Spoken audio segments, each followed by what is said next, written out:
I'm the salon owner. I'm the global sales director for Aveda. I do Backstage Fashion Week. I'm an editorial hairdresser. There's a lot of hats that I wear, but underneath them all, I mean, before I say anything, I just say, you know what, I'm a hairdresser.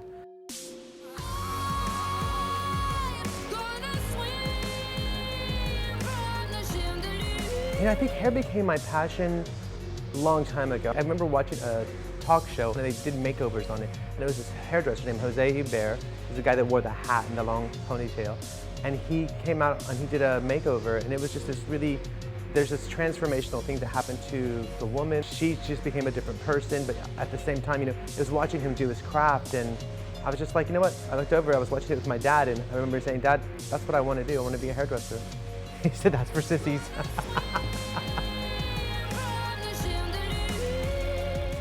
One of the ways I look at being a hairdresser is it's about, you know, who's in front of me in my chair at the salon and the possibility that exists for them that maybe they didn't see for themselves. And I think we all see ourselves differently. I think we have an idea of how we look good, or we think we do. And then for somebody to say, you know, this is my idea, and it evokes this whole other persona, and it's like, wow, I wish I never knew this existed for me. When I create hairstyles, I take a look at what's in front of me, and I think about the possibilities. I always think about characters, and characters that would be this person.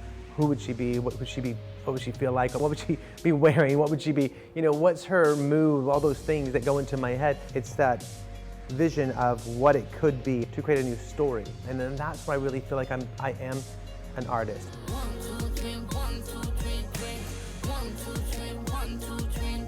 One of the things that I tell a lot of young hairdressers is, what are you doing to inspire people around you? Because the minute you start inspiring people around you, you're naturally inspired. And I think that's what gives me that drive to do, you know, whatever is the next thing. I call it the next level.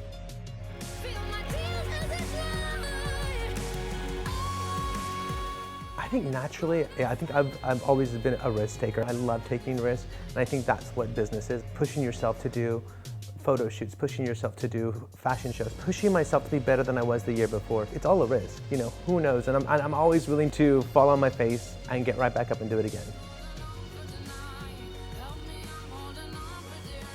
What makes hairdressers good to great is pushing the boundaries. It's like where you say, okay, I know the rules, now I'm gonna break them. Either you choose to compromise or you don't. And I think the people who are good hairdressers, I think there's a lot of compromise in good, but to be great, there's no compromise.